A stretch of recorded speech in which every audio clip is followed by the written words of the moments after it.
All right, welcome back to We Need to Talk, a podcast on the Gather Now Network. If you're here for the first time, you're welcome. If you've been part of the family for a while, want to thank you for liking, for subscribing, for pushing us out there. And if you're new, remember to like, subscribe, send us a comment. Let us know what you think about the podcast. It's always good to have feedback from you guys. But thank you again for watching us, for listening to us. My name is Emmanuel, and on part of the crew, we want to thank you guys for tuning in. Today on the podcast, our episode is going to be mainly about physical health and mental health. It's a new year, 2024, and one of the goals that people always have is to get to the gym. You get to the gym in January and February, everything is full. Everyone always has a plan to start exercising. And with us today, we have a man who I believe is one of the best physical trainers, not only in Uganda, but in East Africa or Africa at large. And that's not only what he does a lot of things. He's into the media. I believe that at a certain point in time, you could have interacted with his work without actually knowing that you are interacting with his work, especially if you live in the city of Kampala. He's a very bright mind. He's a public speaker. He's a father. And he has done a lot of things for the community. And we're glad to have him here with us today. Eddie, welcome to Gather Now Network on the We Need to Talk podcast. And it is really good to have I've interacted with you. I mean, apart from this podcast on a lot of occasions, and you're the kind of person who helps others grow, all right? And not only physically, but also mentally. I just want to welcome you. And for the people out there, I know I've described just a little bit of who you could be. For the people out there, just tell us who you are, what you do, and what your vision is for life, basically. Thank you, Emma. Thank you for having me on the podcast. I wouldn't want to start from what most people usually do. My name is. They repeated them. Yes, I think my name has already been said. You've said many things about me. I don't even know whether many of the things you talked about are actually true. Yes, but I'm just a very simple human being. A very simple man with a simple profile or no profile at all. I believe that adding value to people is what matters. And so I strive every single day. I wake up in the morning and start my day to add value to humanity. And giving people value is something I value very much. If anything I'm going to do doesn't add value to somebody, then it's not me. So that's pretty much who I am. I do a lot of things. I believe that God wrote a sentence and put a comma. The sentence should continue, but most human beings tend to put a full stop. So as such, a lot of people find me everywhere and they keep saying, but what are you not? What are you not? How can you be everywhere? And I keep telling them, and some says you're very good at everything you do. Why? So for me, Emma, it's really about sentence going. God never put a full stop, but we put a full stop where it gets comma. So life sentence is supposed to continue going until the day you breathe your last in this world. And then they say it's time for you to go home. And that's it. So as such, I do a lot of things. One of them is people development. And in people development is transformational leadership approach to things. It's something that I am one of the very few qualified people in that field in this part of the world. Most people talk about this other type of leadership, but for me, I'm a transformative leadership approach person. And everything you do must transform and must, change people. Health and fitness is something I grew up. I ended up in the gym at the age of 13. I have been working out since I was 13. Mainly it was because of my life. I mean, I got to a point where I cheated death and I was told that I was going to be written off. So somehow PE became PE and I ended up doing PE to this day. I guess I just keep doing PE by going to the gym. Everything about it is that. So I have a very strong background in human kinetics. That is the understanding of a human mind to the skeletal structure of a human being and how the muscle system in a human being works, how the mental system of a human being works, how the behavior of a human being works. And that's one of the things I do, among other things. Just an ardent marketer. I've been in the marketing space for a long time. I was trained before going to school for it. I really don't think that I got knowledge by going to school. I think I was born with it. So selling and talking about things and marketing things is not a problem for me. So some people find me as a good marketer. I just say I'm an ardent marketer. Well, what else? That's a lot to unpack. Yes. I've been in the media for, I'm going to 20 years now. 22. Some of the big names, putting people in front of the camera has been something I've done for more than 18 years, so it's 20 years now. So some of the big names you will hear in East Africa and, East and Central Africa, and I've collaborated with a lot of people across the region, the continent. I've gone across the world. And some of them have won very serious awards. Some of the companies, I think the latest work we have done is KCCA being awarded an winning award in China. I think is the biggest, latest one. But of course, for the city of Kampala, we have a very big footprint of the work that I do as far as that is concerned. And then, of course, Mandalis Energy. I think our biggest baby is at the World Economic Forum. So here we are. I don't believe in, talking about this thing, but that's the work I do in media, mainly documenting people's lives and making sure that we give them opportunity to share their stories and also keep these things because tomorrow you can publish it. So it's too much that I can talk about.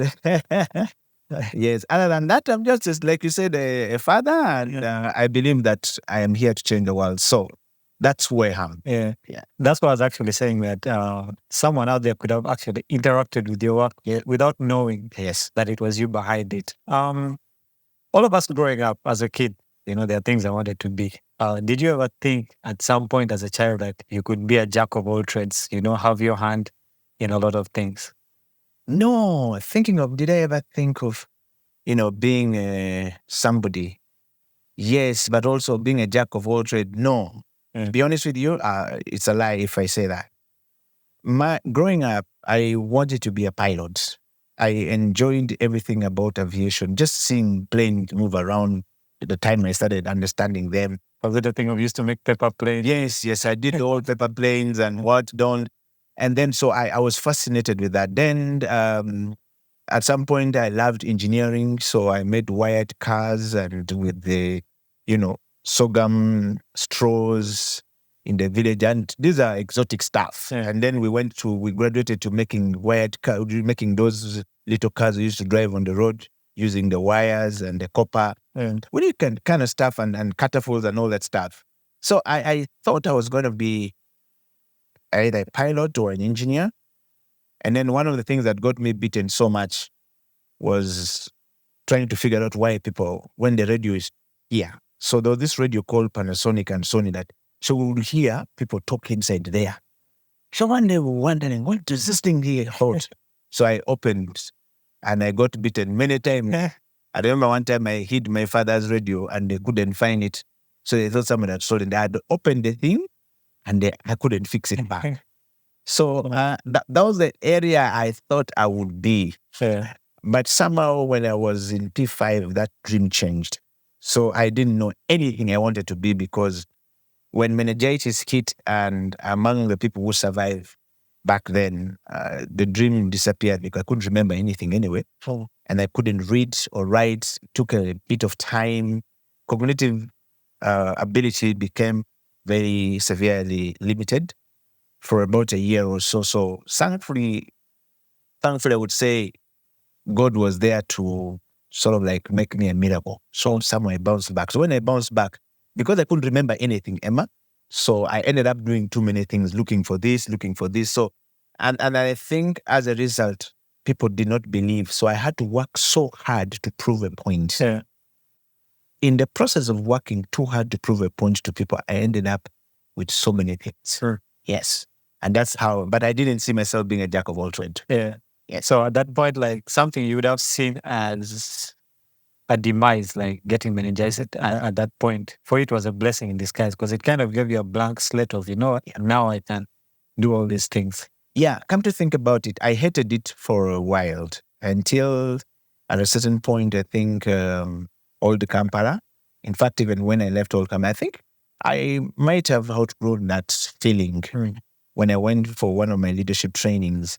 So when I went for one of my leadership trainings, which I was trained from home as a leader and everything, it ran in the family. And then, so when I went for this thing, when meningitis hit through that entire school time, when they took me back, I became a child and they said, just let him pass. Yeah.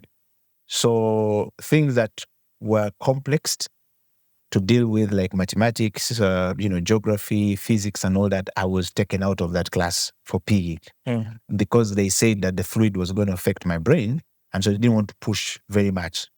So as such, I ended up with the sports, a lot of sports.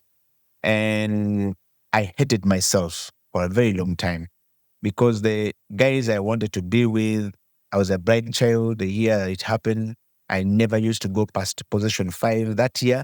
I was first of all very disappointed because I was number 3 in class. And the guy who used to be behind me became, there's a guy and a lady, yes. So I was pissed off. So I hated myself up until 2000, I think 4, 5, 6, actually 6. 6 was my definitive year, so to speak. It's also the year I left my job. When I went for this training, 2006 is when I scored very highly. And so these guys were like, how? I mean, we've never met anybody who would think like you. So I had a double A and a double B, a triple A actually, and a single B, yes. And these guys were fascinated. So that's when I said, okay, so all this nonsense that I went through, sorry to speak, forgive my French, actually, okay, so it wasn't bad. So if I had not gone through this, I would not have actually realized I could do this. And so as a result of that, my mind started changing. So 15 years ago, I changed my mindset and started cleaning my head. Like Bobby Wine said, before Bobby Wine became a politician, the man had a movie which cleaned his image. So by the time people are talking about weed and all this time, a man had a movie long time ago. So that's the place I was in. And I think that my mindset changed and I started to look at if I can make people successful with whatever I do, then I will be successful at everything I do. If it's business and commerce, then if I can make you successful, I will make money off you all my life. It sounded so ridiculous and people think it's selfish. But actually, come to think about it, if I come here for this interview and you are not successful with whatever I'm giving you in this interview, then I have not added value to you. That's true. So there is no way out. But if this thing become 2 million, 3 million, 4 million, 5 million, okay, at least 100 people are going to look for me, or 500 that might come and looking for me. Yeah. So that's my thinking, yes. Yeah. So you help to help others. Yes. That I enjoy it. Together. Yes. Interesting. There are a lot of things that you do, right? You're into TV also.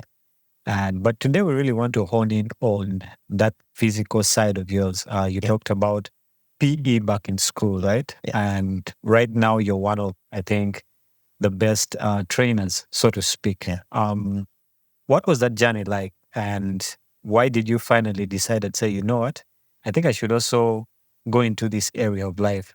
There must have been something you foresaw in the future and said, I think I want to do this as a passion. And I think you also studied for it. You have high certification. So what is that thought process like from PE into the trainer that you are now, right?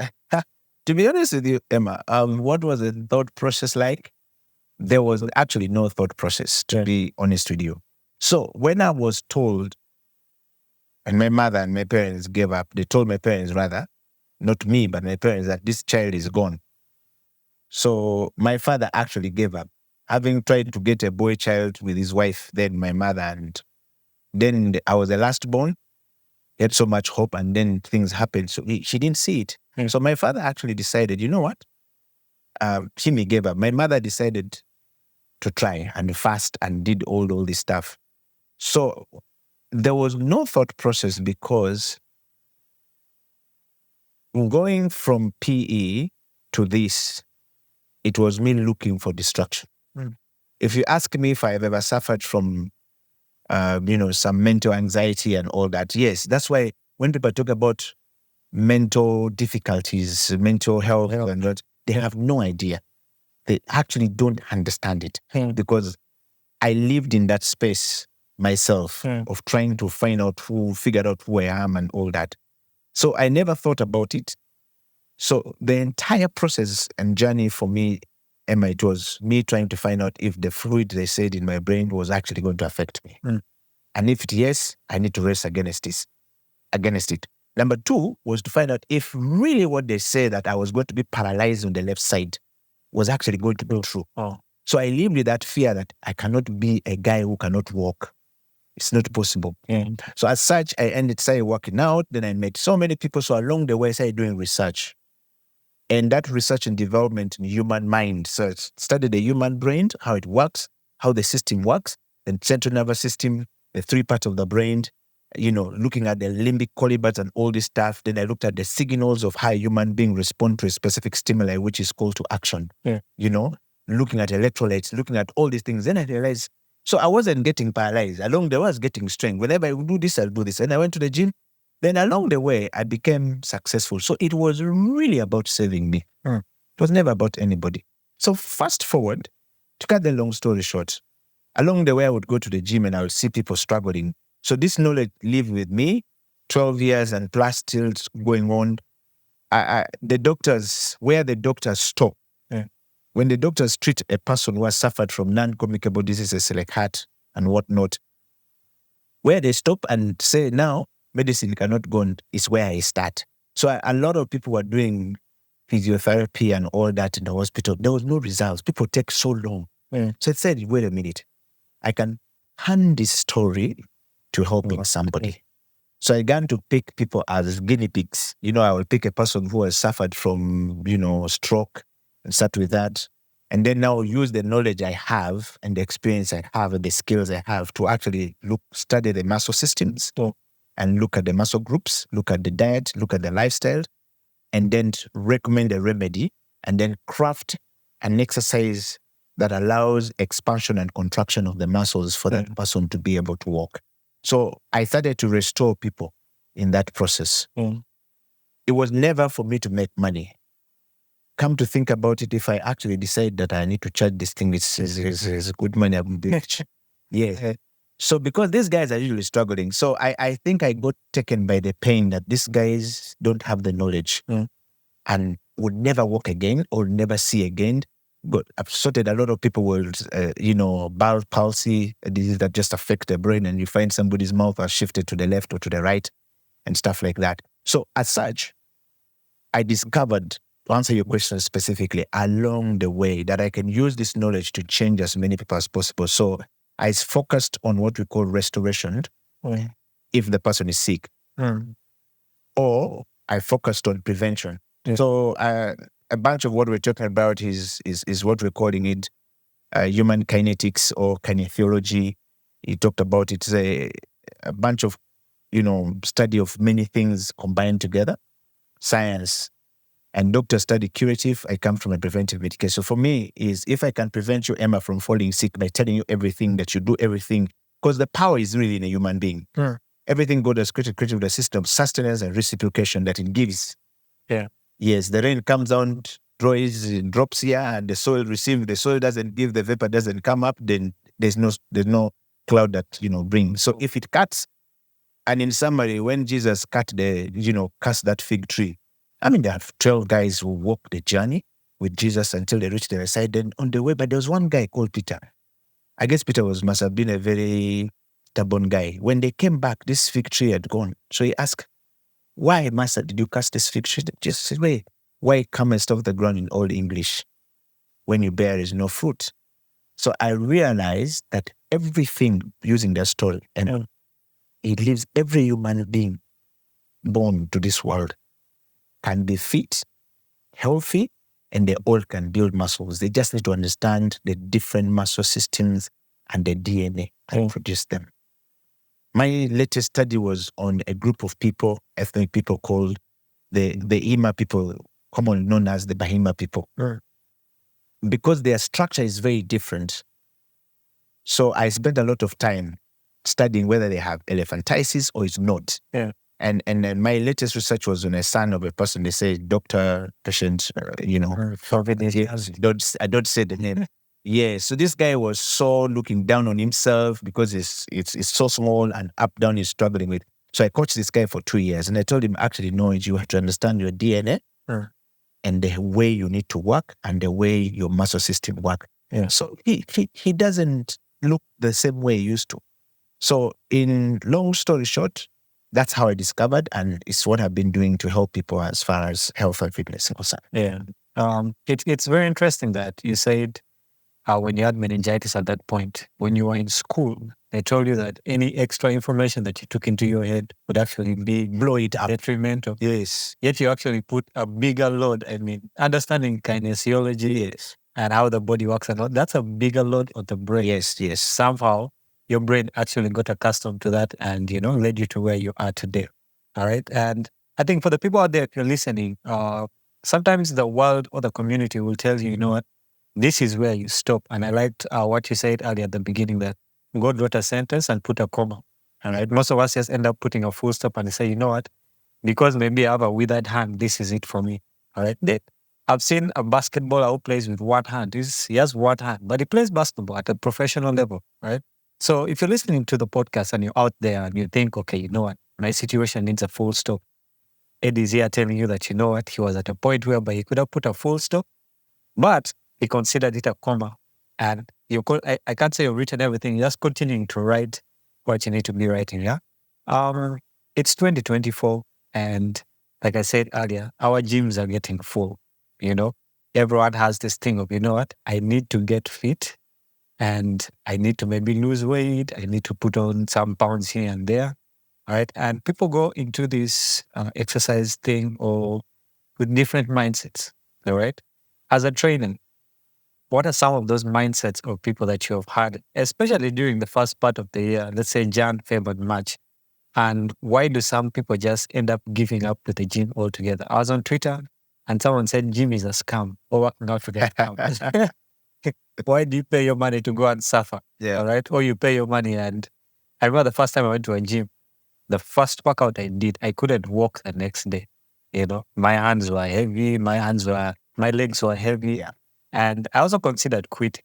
All right. So as a trainer, why do you think some people have a goal to change, how they look physically and also health-wise, but end up giving up 2 months, 3 months down the road? Wow. Why do you think people giving up? January is full, 2024 is full. I can tell you this, Emma, for a fact, that human beings fail in so many ways. Yeah. Just because we give up very easily. And we're never thinking about everything else ever built in life never came easy.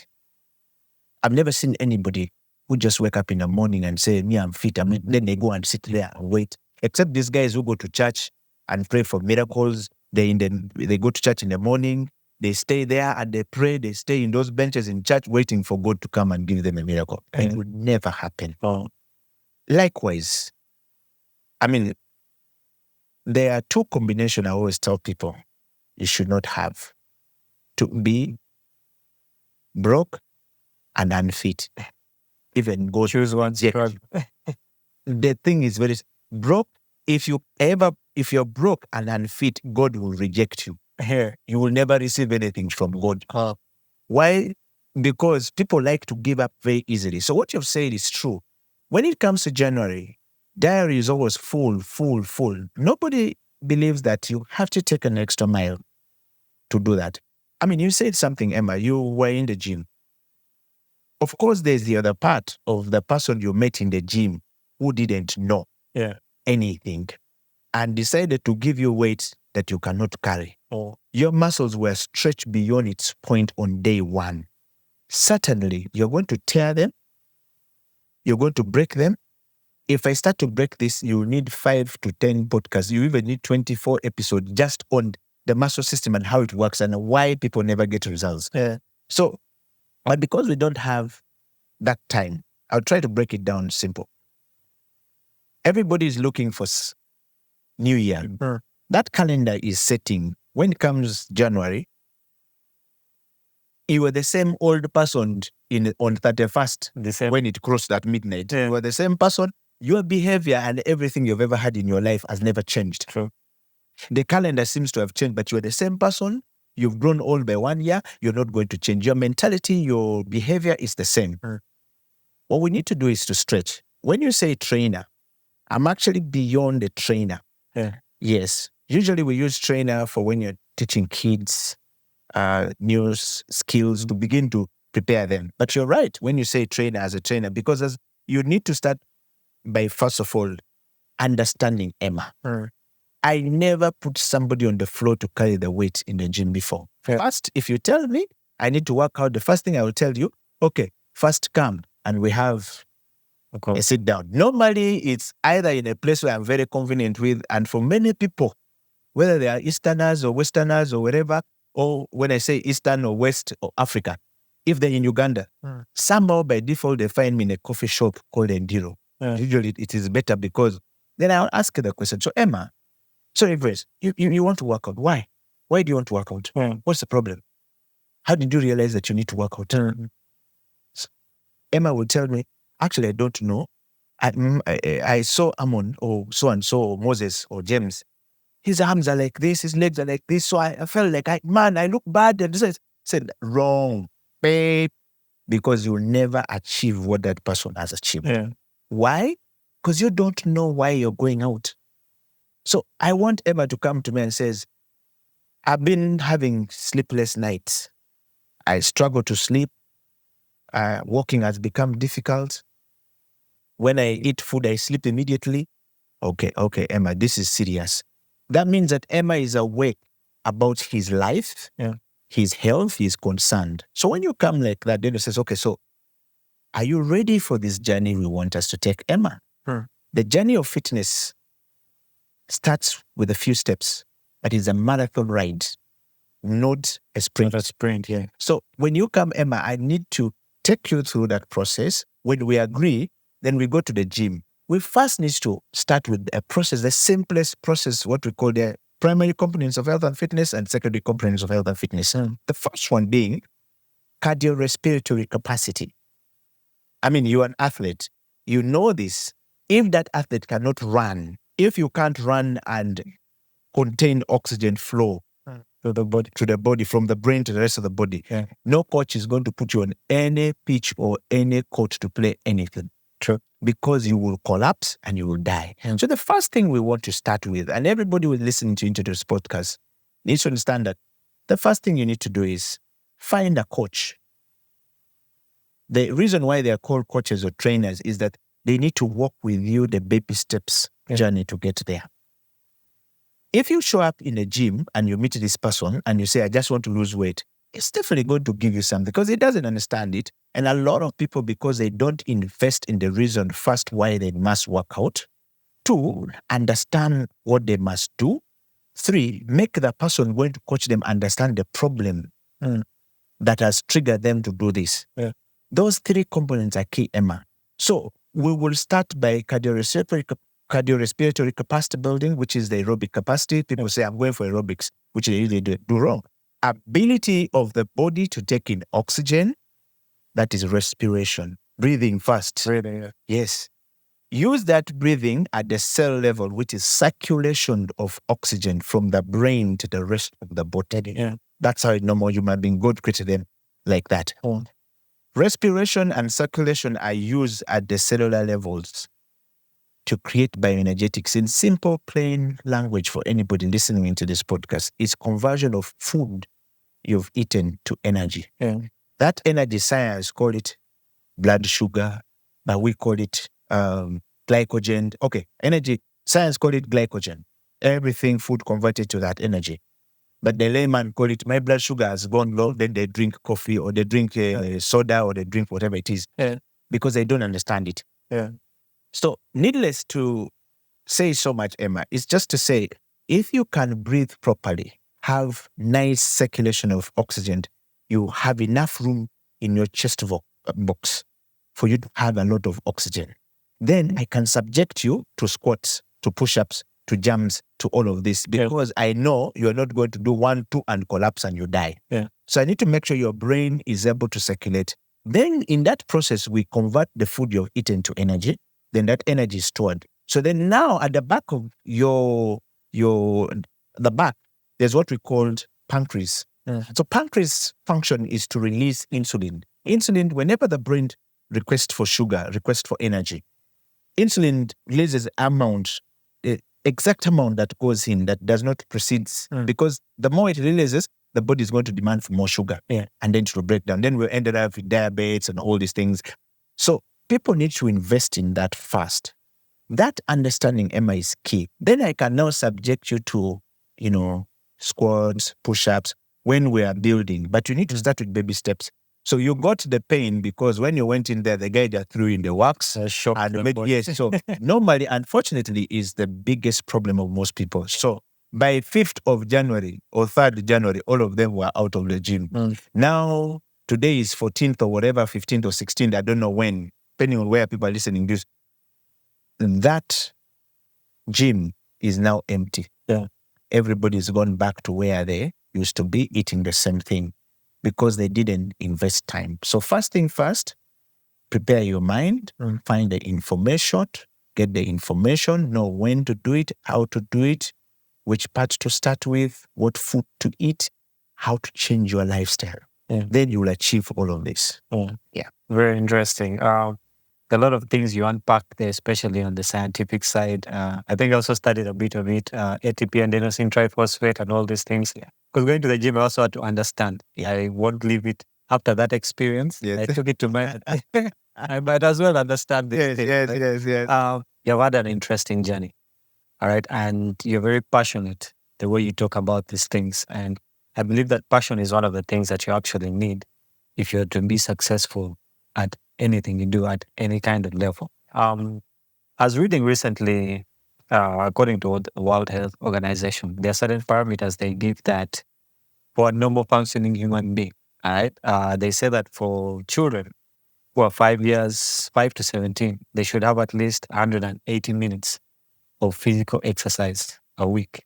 All right, then you move into the older people, 18 to 64, at least between 150 to 300 minutes of exercise. All right.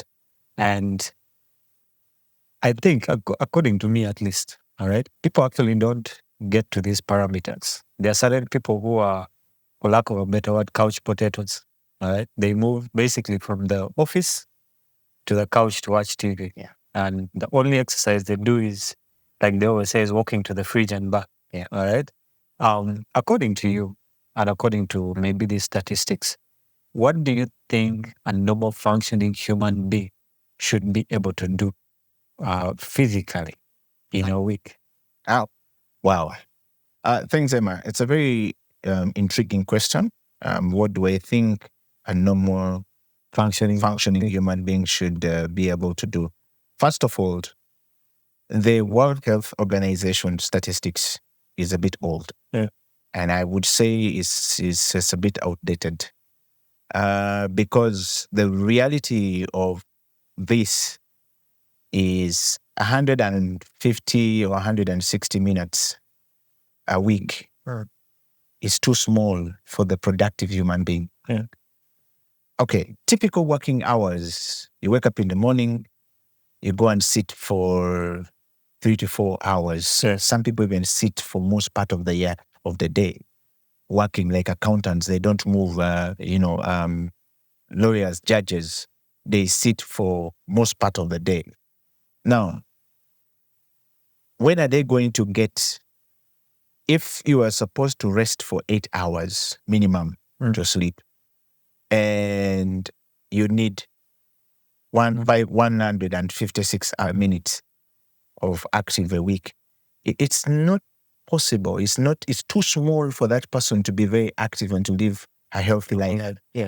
I suggest, and I say this, that a human being needs 2 hours minimum, or 1 hour, 30 minutes minimum daily In a day. In a day. Not a week. Not a week. Daily. In addition to them being physically active.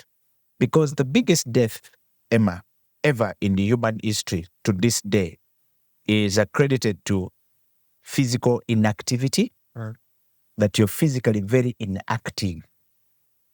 Yeah. Death comes in. 2, lifestyle. Before you become physically very inactive, your lifestyle. So here's the thing. A child is born into this world. I'll start from that moment. When the child is born into this world, they come, they start to feed every 2 hours. Yeah.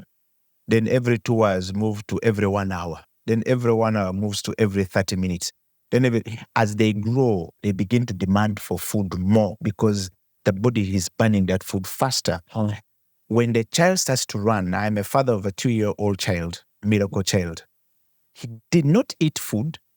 To this day, I think my wife believes that he has the DNA from me because I don't eat. I don't like food. People even wonder where I get the energy from. But I can take very little drink because I tune my mind to eat little food because I don't like my stomach full because it neutralizes my ability to think. Whenever my stomach is full, I can't function. The emptier the stomach, the better for me. I can go even drive. Once I've tested it, where I've driven for 1,600, 1,700 kilometers, and people are shocked On an empty stomach. on an empty stomach, like just drinking something and just going, no food, nothing. I am too sharp for that moment. Yeah. Now, for other people, they don't look at it that way. So we look at that lifestyle. I'm talking about lifestyle. Yeah. So these statistics where World Health Organization doesn't have the perspective of those who actually live these things every single day. I'm not saying they've tried. At least they have something you can go and Google and start from. Yeah. But my recommendation is 1 hour and 30 minutes a day. Why? You sleep for 8 hours or even less. When you wake up, if you had less sleep, you need to help your body to detox. Because God created a system of sleep that when you go to sleep, I don't think many people listening into this podcast or watching, for that matter, have ever asked their doctor why the doctor says you need 8 hours or why the world says 8 hours. Nobody has ever talked about it. Even me, I was saying, telling my parents, you need to sleep for more than 8 hours, 12 hours. So I slept for 24 hours. I slept for, I don't know, 1 week, something. Yeah. Yes. So I'm like, why am I sleeping for this? Then I found out one thing, that the reason why we say you sleep for 8 hours or a human being should sleep for 8 hours because you've eaten food. The body needs to detox. The only way system God created for sleep is that when you put your brain, your head down to sleep, sleep comes. 3 hours is just preparation for detoxification of a human being to happen. You must knock 3 hours to 4 hours. If you don't knock 4 hours, you don't detox. Human beings don't detox, Emma. And that's how we end up with disease. Yeah. So when World Health Organization is talking about this, to what extent of these minutes are you talking about? Do you actually put quantifiable, justifiable, measurable metrics to this to say this is why we need to do this? So I want to debunk this theory by saying, if you talk about this, put quantifiable, justifiable, measurable metrics into this. That if I do this for these hours, I detox this amount. So when you sleep for these hours, so if you go to sleep at 11 o'clock, at between 2 and 3 o'clock, the body shuts down. You are dead. That's when the kidney starts to fire. That's when the body starts to process itself. And then everything is removed from the blood. The kidney runs, the liver is demanding, and the kidney and the liver is running at the same time and purifying and putting this thing in the bladder to store it. Then people wake up at 3, 4 o'clock, 4 o'clock in the morning or 5 o'clock when the bladder is full. Most people, every human being created under the sun, I'm sure you know this, Emma, the time you run to the bathroom is about that time. That's also the time most heart attack happens between 3 and 4 o'clock or 5 in the morning. They says, this person went to sleep, they didn't wake up. No, they woke up. They woke up, went to the bathroom. There was less oxygen in the brain when they woke up because the body was completely at optimum level of rest for the detox to happen. So when they woke up, they just, because the bladder is full and there is electrolyte sending signals called to specific stimuli. I need to pee.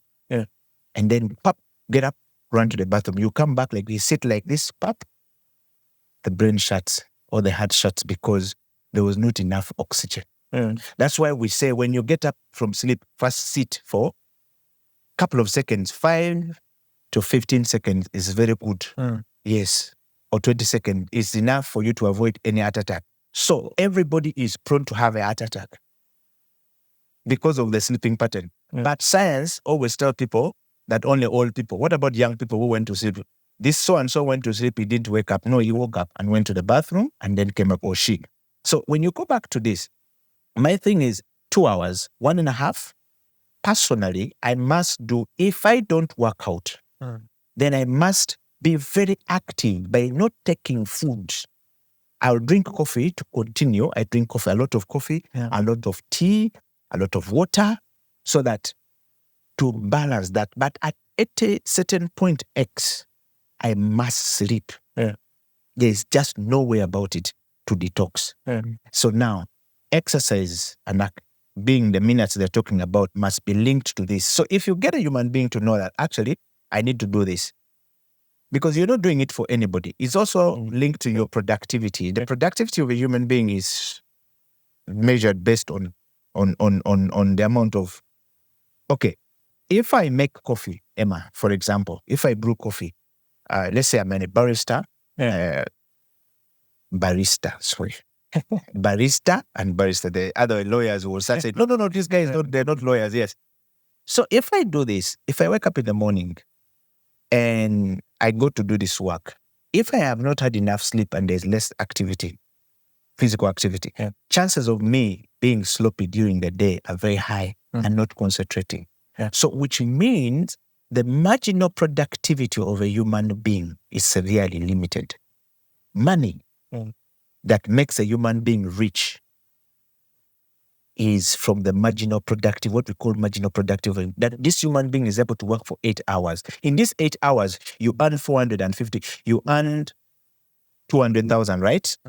Now, you have to go for an extra hour. If you're able to sustain 12 hours of work, 13 hours of work, 14 hours of work, chances of you being rich are very high, Emma, because you're always going an extra mile that Okila cannot. Because Okila, by 1 o'clock, is done. He's sloppy, he can't do anything. Then the boss says, this guy is just weak. But there's a guy who goes for 16 hours. Then he's able to contain this, and in a week he sleeps. He must find a moment where he sleeps for 8 hours. That's what I do. That's my behavior. So, in summary, Emma, how many minutes, according to your question? I would go beyond minutes. And it's good for human being.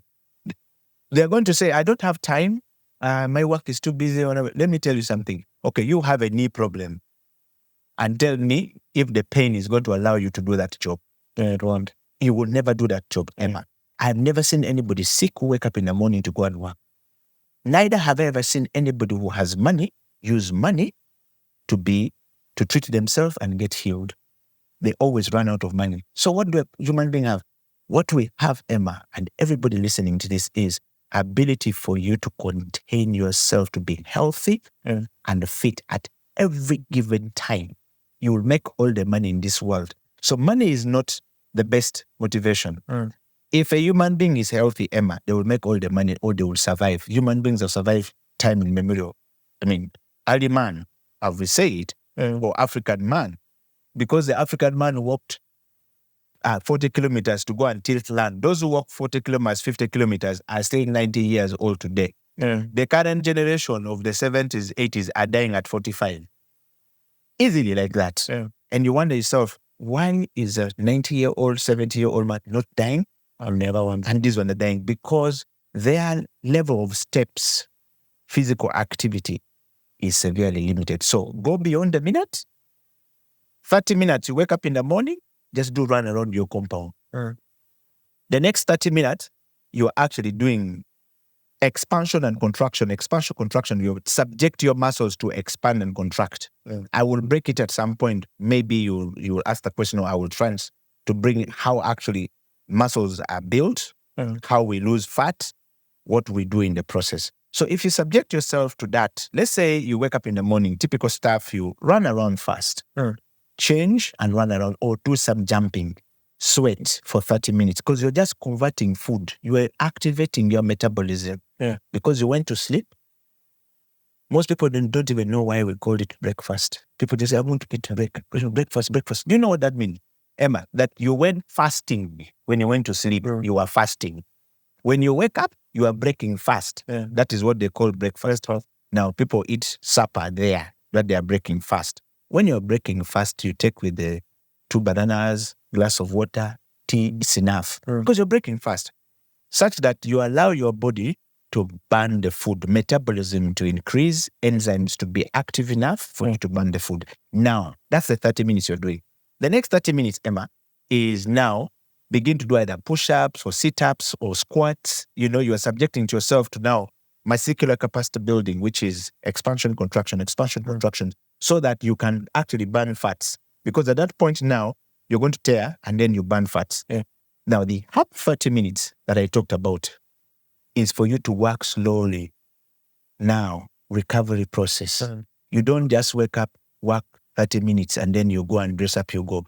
You'll be tired because you need the process for the muscles. That's why I say minimum 1 hour, 30 minutes. Now, Emma, everybody can afford that hour every single day. And if a human being afford that hour and they're able to drink water, at least 1.5 liters of water a day, reduce the amount of food they eat, they'll live for eternity. It's interesting because someone would think you'd say increase the amount of food you eat. Yeah. We're turning towards the end of our discussion, but maybe 2 questions before we get to that. We talked about lifestyles, right? And I believe that working out is a lifestyle that people need to adopt. All right. And on the other side, there are certain lifestyles that people need to live. All right. There are some people who suffer with things like obesity. All right. There's atrophy, especially for the older generation. I'm not using their muscles, so ends up working against them. There are other issues like alcoholism.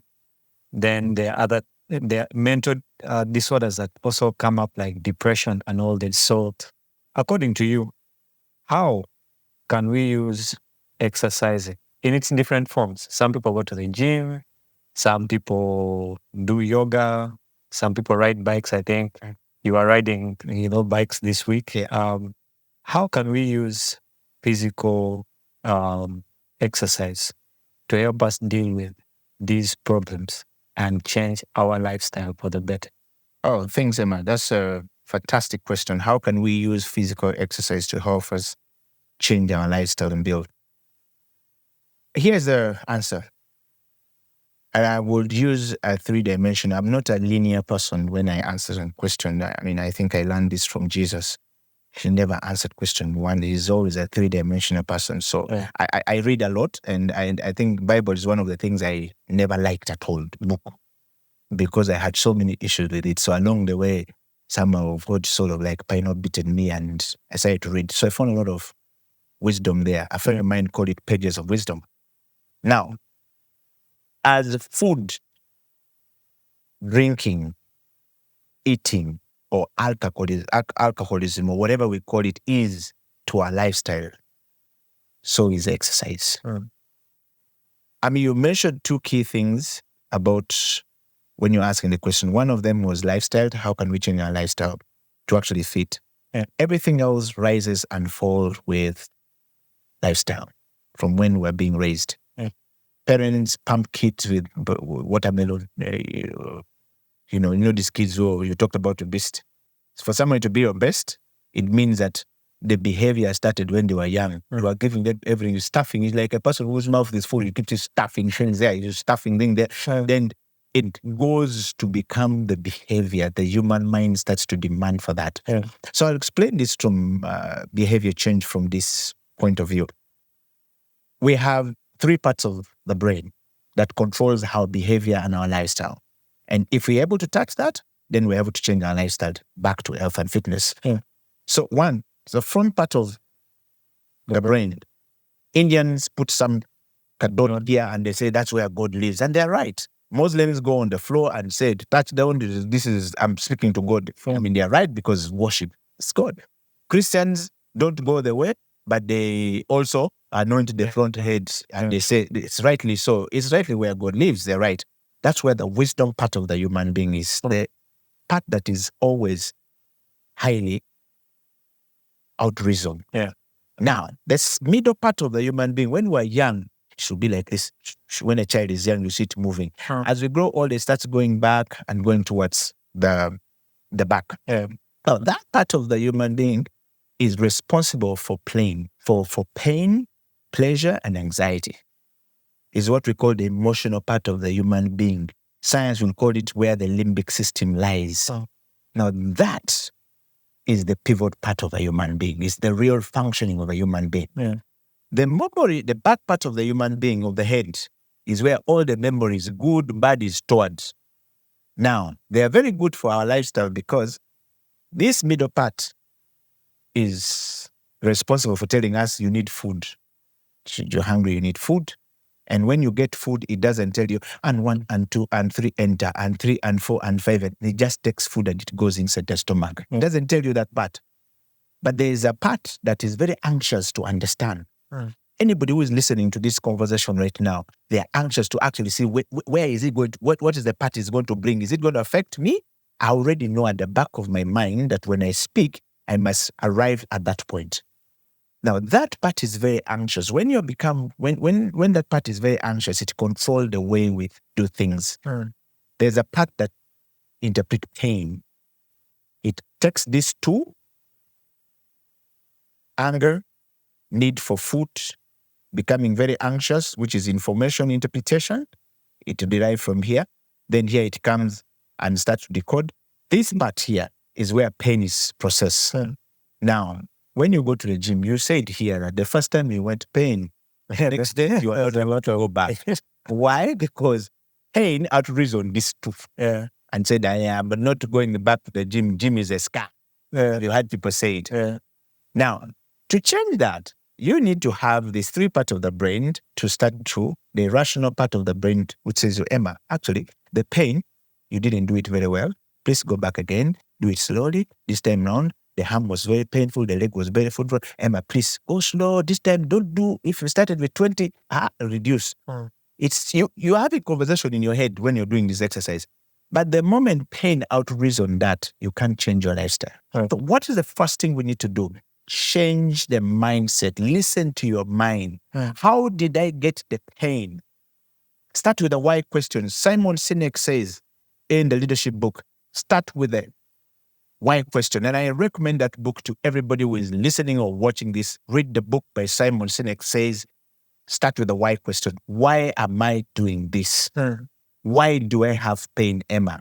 Where did I get the pain? So why leads to what? What leads to how? How leads to why? Why leads to what? What leads to how? How leads to why? Why am I doing it? Why do I have pain? How did I get the pain? What did I do to get this? So if you can go through this process, you find all the answers that the things the guy was telling you to do in the gym, you did it wrong. If they told you, if you started, okay, on the 1st of January, I'll wake up in the morning, I'm going to start running. You bought your shoes, you bought everything, whatever, then you went running. But you are running using Lugaviri or the shoes made out of tire. You're going to get pain. You didn't put on the right what? Attire, shoes when you are walking or running. So I'm talking about behavior change and lifestyle change for us to now get onto this path. So if you will tell this, then now go back. You went running for 10 kilometers. You've not been running for God knows how many years. Then you wake up in the morning, you just want to go and run 10 kilometers. Obviously, Emma, like you said, the muscles are not used to this. The heart was not prepared. The brain was not prepared. Everything about you was not prepared. You subjected yourself to pain yourself. Now, audit that part. Then you go back and say, I recommend to change the lifestyle. Start with, why am I doing this? What do I want to achieve? How do I do it? Then wake up in the morning, get first the right attire, find somebody to ask you the best thing you need to have. You don't need to have so much. Just get canvas, which is good for walking. Get a short that is flexible. You can even get this. Don't walk naked on the road, because I seen when I tell people get the attire, then they say, are these jeans? I said, don't go cut your jeans to use your jeans, because the jean is stretchable. Okay, I said, we just get some. Then I found people were cutting their stretchable jeans and going with it on the road. No, it's going to hurt you. Get something that is light. Start by walking. Walk in your neighborhood, just 5 kilometers, come back home and walk normally, put some music, or just be singing. Because also some people started up going to work and then they put the headphones on and then they got knocked by border borders. That in itself, I almost died on the road. I will never do this thing again. I cannot walk out. You can't challenge yourself like that. So do it by walking while you think. 2 kilometers, 3 kilometers, 5 kilometers, Emma, until you go to 20 kilometers. That's the lifestyle change. Now, you talked about something called hypertrophy. Interestingly, my specialization is actually what we call muscle hypertrophy. So you understand what that means. The elderly people, the older we become, the slower the muscle system comes down. When it starts to go down that way, then we need to subject ourselves to expansion and contraction. So hypertrophy you talked about is muscle hypertrophy needs to keep growing. The muscle needs to remain young. So you expand. So this is my muscle like this. Okay, Emma. They're like this. The veins, this is the blood vessel or whatever that takes the vital fluid. It's there. So fat is bound over this. The muscle is in here, within the blood vessels. That's where it is, the tube. So when I go to work out, I am forcing them to do this. Expand slowly. They will expand. From day 1, it will be like this. Day 2, it will go like this. Day 3, it will go like this, until it becomes this. Now, when it takes, remember, every time it opens, there's a tearing of tissue in between. Okay? That's where the game plan is. That when you do your small running, now when you come back from that walk, do your squats, do your push-ups, do whatever. You are now helping this tissue to tear. When they tear, the food that you've eaten called protein, lean fat, there's what we call recovery process. During the recovery time, this thing goes there, and I was going to use the Luganda word kayungirizi, but now meaning it goes back inside here for those of us who are international, viewers of this. So that fat goes and fill in this gap. Then you will have pain, because during a recovery you have pain. But there's a room, or rather, for our international people, we don't call it room, means there's a small room, basically in Ugandan slang. And so there's that room, that recovery process, Emma, builds until that muscle now have what you're calling hypertrophy. Okay? That it grows in strength and become big. Then you have bicep, tricep. That process takes time. So, number 1, seek for information if you want to prove that. If you are elderly, know that you are no longer 40. Emma was playing basketball when he was 20. Emma now is 40 years. Somewhere along the way, he didn't play basketball for 10 years. Okay? But Emma is still remembering, I used to play basketball back in the days. I was a professional basketballer. So he's coming back at 40. He's going to break his knee. He wants to do the same thing he was doing there. You must recognize that you are not the Emma of 20 years. So when you're coming back, start slowly, the same way you started, building capacity. And in this capacity will take to normalization. The normalization will become acceptability. Then that acceptability now becomes a norm. A norm becomes a practice that you use going forward. So that's the process for us to change our lifestyle and be able to live a better lifestyle. I'll summarize it with 2 things. Diet. While you're doing this, Emma, you need to know what you're eating. I mean, some people go to do this thing to improve their appetite. And then they come and chong chimere. Okay, in Uganda, for those of us international, chong and chimere is basically a slang for Chinese eating. So we're saying, when you go, don't come and serve mere food on the plate. I was going to use mere, but food on the plate for 10 people or for 2 people. There are people who eat for 3 people. Every time they work out, they serve. Their portion is for 3 people. you're not helping because you need to just take enough to have the energy, and then allows you to change your behavior on food. And then don't serve everything on the plate, where in Uganda here we call it emere yona. Yes, you have millet, you have millet bread, you have cassava, sweet potatoes, yam, posho, everything in one serving. Now, these are different types of carbohydrates in one same plate. The body don't process them at the same time. Each of those things have different way the system processes them as carbohydrates. And then you're putting in, give me all foods with beans. There are no greens on that plate. So we don't have micronutrients. We're only going for macronutrients. And in the sense, that behavior doesn't help us when we're trying to work out. So you will hear people, Emma, say, I've worked out for so many years, no results. Why should I continue working out? And they give up. The thing is your behavior. Yes, you're working out very well. You're trying. But what are you eating? Yeah, you're not disciplined enough. Yes. Are you sleeping? You're not sleeping enough. Then the last thing, Emma, is consistency and persistence in whatever you do. You must persevere. And when it goes to a certain threshold of it, it becomes normal, and then you go past it. If you have time, I will explain to you what it means. Now, if you're coaching with Emma or with somebody, then there are 3 processes I must tell you to take. 1, what I designed. I call it ingest, digest, and appropriate information. Ingest means take that information you're being given. Digest means think through this information very well. Appropriate information, put it to action. So ingest, digest, and appropriate information. It's something we coined from broadcasting, because we ingest the tape in, we get the whatever out.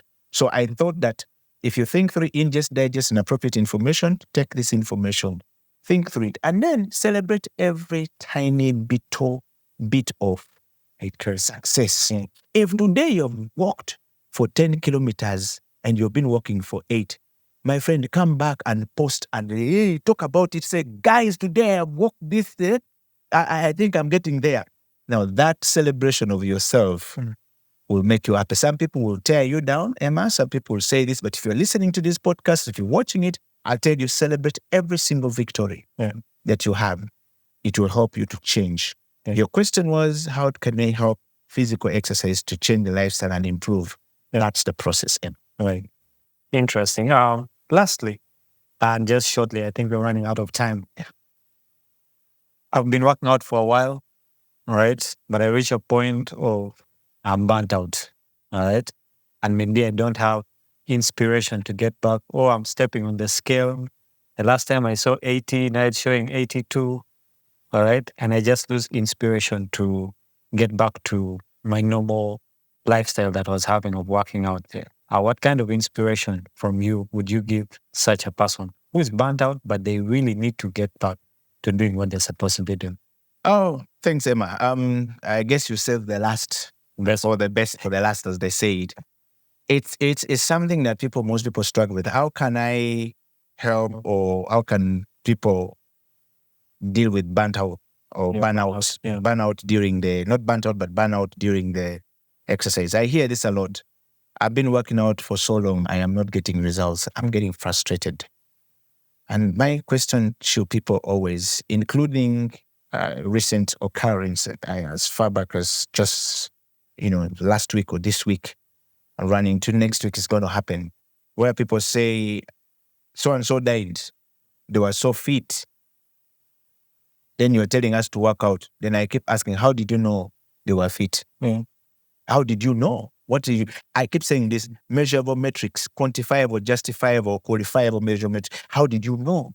So same things here. Yes, you did 80 kilos when you measured. And then the next day you came back, you are 82.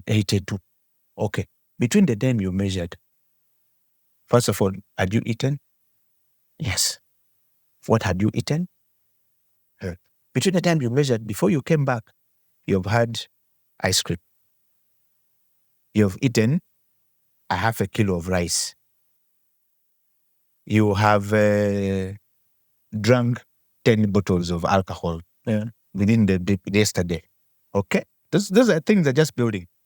And then none of these things, you've eaten a kilo of posho because you've been working out. Now you need to eat. Yesterday worked out, so I need to eat. I'm rewarding myself because coach said or killer said I reward myself. No, I'm not saying you go and reward yourself by eating a chap. So that time, Emma, between the time you've come back, how much cardiorespiratory capacity building have you done? Before you came back to the scale? Did you run to burn this food? What did you do to burn the food? Because that food goes and stays in the system. Okay? And the fat will continue to build with what was there. So, and in fact, it will activate very quickly because the inactivity of it will make it build more. So that behavior, Emma, is the reason why you're not seeing the results, because while you're working out here, Emma, you're not leaving the other part well. So please, people, as you're watching this interview, if you're listening to this podcast, it's your behavior. Number 2, how consistent about your workout? Emma, you can't work out. Then I have heard people saying, I'm working out, I work out from Monday to Saturday. Those are 6 days a week. You are basically getting tired. Then a question I'll ask, what is the quality of the workout you're doing? What are you doing for 6 days in a gym? What are you doing? So you'll find these people are not doing anything. You're doing, every day you go, you do aerobics. Let me give you an example, Emma. They go and do aerobics for 45 minutes. These days, aerobics in Uganda and the African continent has become 1 hour, 45 minutes. And they call it workout. It's absolute waste of time, Emma. If I explain to people what it means, 99.9% of people who go and do that workout, all this dance class, don't get results. Why? Because they're doing the same thing day in, day out. Yesterday, today, like Christ never changed. Or they are like Bantu, learned nothing in that history and forgotten nothing. So my advice, how to fix that problem is 1, about if you work out on Monday, I'm going to start my workout by running 10 kilometers. Tuesday, I'll come back, I'll run 15 kilometers. That's 25. Wednesday, I'm not working out. I'm resting. Wednesday, what am I doing? Go to the steam, and I steam myself for 1.5 hours. Just steaming, detoxing, drinking water, everything. Recovering, Emma, because muscles have been what? Working, you need recovering. Then I come back on Thursday, I work on Thursday again. You know, I do my running from where I stopped, 15 kilometers. The last time I ran 20 kilometers, 105. Next day on Friday, I ran 25 kilometers. There is progression. So when you're coming, you're able to measure your progress as you move forward. Then this whole weighing scale, not getting results, I'm not losing, I'm not getting better, you will begin to see it because you're measuring your progress. Anything, Emma, we do in our health and fitness, we don't measure, and it doesn't work out. If you're serving food, I used to serve 2 kilos, I used to eat 3 ladles of, scooping ladles on the plate. I was eating everything. Now, I serve only rice, posho, or rice, with beans and greens. That's what I ate yesterday for lunch. Then, at supper, I'm going to eat only peas, cassava, and greens. It has changed. Tomorrow, I'm going to eat meat with sweet potatoes only and greens. This greens is a constant factor that must always be there because you've eaten these carbohydrates. There is protein and there is micronutrients found out here in greens that activate the metabolism and the enzymes so that the food is always what? Burnt out. So your body is able to process this thing and convert it to energy. So you have enough energy to work out. You have enough things to do. Your behavior is changing. Now measure that over a period of time and tell me if you will not get results. Unless you're not doing that, if you're not doing that, you will not get the results. And that is where most people do. They work out today, they don't work out for 2 weeks, then they come back, but they want results and they're not getting it. Lastly, and perhaps the most important thing I should say to people, do not take food, eat food with a drink at the same time. 99.9% of people, Emma, put on weight as a result of that. Because food needs to be processed in its own solid form. that when you eat food, that cassava, that beans you've eaten at a sauce and that green, yes, whatever it is, let it go in, drink either 30 minutes before food and eat your food. Then do not drink anything because enzymes, your metabolism needs to be what? Active. The enzyme needs to burn the food. Yeah. So when you drink and eat at the same time, food becomes soluble. So the enzymes in the body become weak. They get lazy. They don't work to burn the food and convert. Yeah. But food is not supposed to stay in the human being for more than 3 hours when you've eaten. It's supposed to be converted to energy, waste stored. That's the reason why we go to the toilet. And most people lose weight. The waste in the body comes out through fatting, releasing of gas. That's the biggest. The solid waste when we go to dump fecal matter in the toilet is like the least end of it. And then resting.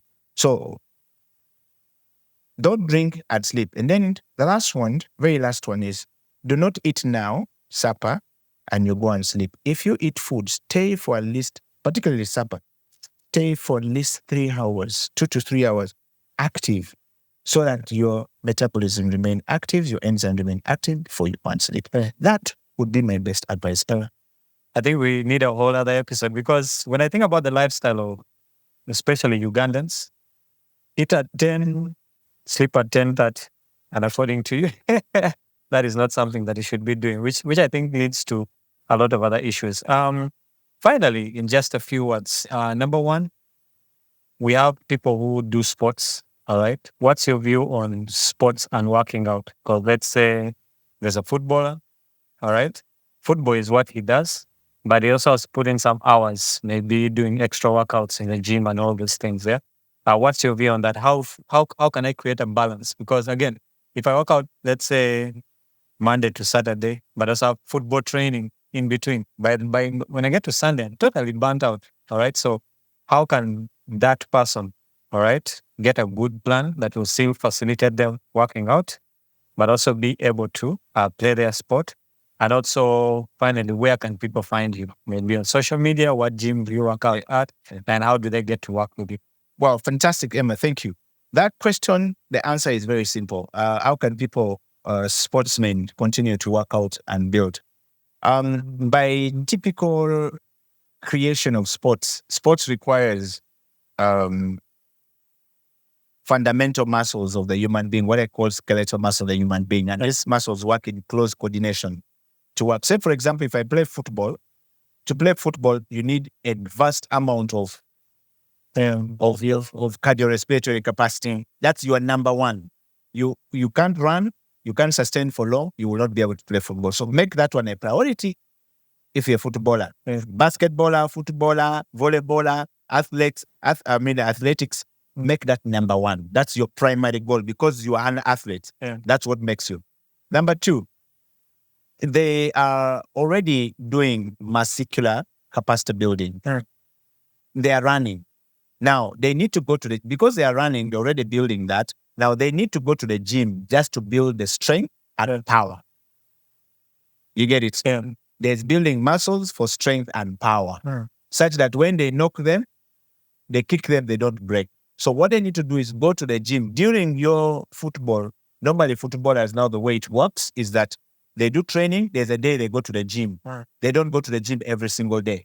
So make sure they strike a balance. So those ones, I least worry about them because they're usually fit and then they have to watch their diet. I mean, you know the diet that you need to eat when you're playing football. You know what you're not supposed to eat when you're playing football. So up until you are still playing football, when you stop playing football, you maintain that path, but this time around, you have room to go to the gym and do better muscular capacity building, begin to look at flexibility, a range of motion the muscle is able to take, or a joint is able to take. They need to participate to avoid breaking and crushing or injuries. So for athletes, are pretty clear cut out for them to do that. Now, the only thing is when they retire. Most of them, when they retire, you're seeing Ronaldo. When he retired, even Ronaldinho, they are put on weight very quickly. But these are very guys who had worked out because the chances of them building weight is very high. They are no longer there. They use high intensity training. Football is high intensity. Basketball is high intensive. Rugby is heavily intensive. So any sport that is high intensive, volleyball, basketball, name it all. Those ones, when you stop doing and you're eating the same amount of money you're going to eat, you're going to put on weight. So now you need to go down to the gym, let's say 3 times a week, and begin to now get into the muscular capacity building. That's the word. So that's the best advice I can give to any athletes out there, that post your exercise, continue. Because when you're training, the coach will tell you how to build muscle. The training we give to athletes are not the training we give to those who are maintaining weights. The training we give to bodybuilders are very different from the training you're going to give to somebody who is not building body for competition. Where can people find me? I'm a private person. I don't own a gym.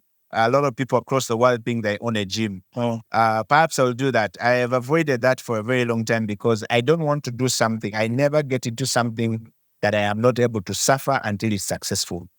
So for me, I don't believe just because I have this knowledge, I should start a gym. Obviously, yes, it might be very successful because I have a lot of information and I can work with many other peers in the industry, but I don't want to start a gym. So I don't own a gym.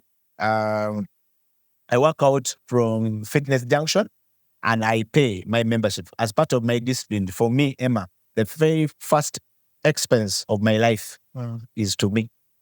There are 3 things I do. Number 1 is my vertical relationship with God. I don't believe in pastor, man of God, priest. No. I hear them, but I have a vertical relationship with God. That we have to speak. Me and him, we have to speak. We have to agree or disagree. Number 2, I make sure my health and fitness is my number 1 priority in life. That's the second most important thing to me.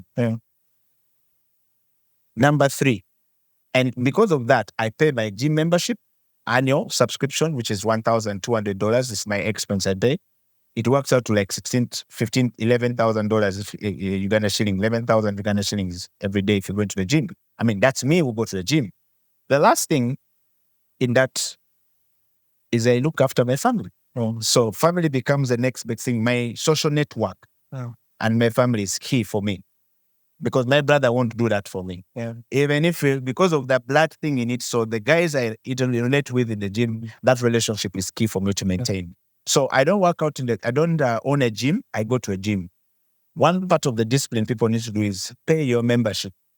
You're not going to go to a place and you want to get results, but you don't want to part with money in your pocket. That's very true. Like I talked about, consistency, commitment, consistency, discipline, is key to achieve that. And that's what I do. At I am Ediokila is my Twitter handle. You can find me at I am Ediokila at I am Ediokila Twitter. Hey, pause is now changed. Sorry. Okay. You find me on X. I don't like it. And Elon Musk knows this. We have tweeted about these things that X doesn't work for me, but I know what he's trying to build. So Twitter at I am Ediokila. You'll find me there. My Instagram is Ediokila. You'll find me on Instagram. I talk to many people.